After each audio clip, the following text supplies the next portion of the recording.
जमुआ के बीजेपी प्रत्याशी मंजू कुमारी के समर्थन में बीजेपी के राष्ट्रीय अध्यक्ष जेपी नड्डा ने देवरी के तिवारी डी मैदान में जनसभा को संबोधित किया। सभा को नड्डा के अलावा छत्तीसगढ़ के deputy CM Vijay Kumar Sharma, BJP के प्रदेश अध्यक्ष बाबूलाल मरांडी, कार्यकारी प्रदेश अध्यक्ष रविंद्र राय ने भी संबोधित किया। इस दौरान जेपी नड्डा ने सीएम हेमंत समेत पूरे इंडी गठबंधन पर भ्रष्टाचार का गंभीर आरोप लगाया।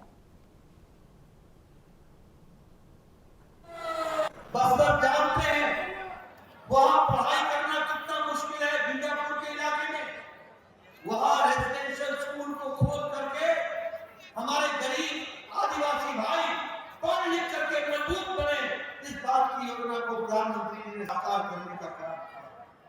और इसी के साथ साथ हम यह भी कहना चाहते हैं कि जो हमारे वनांचल में जो उपज होती है, जिसमें से 10 तरीके के उपज को एमएसपी मिलती थी, आज मोदी जी के राज में 90 किस्म की उपज को एमएसपी दिया जा रहा है और इस तरीके से उनको मुख्य धारा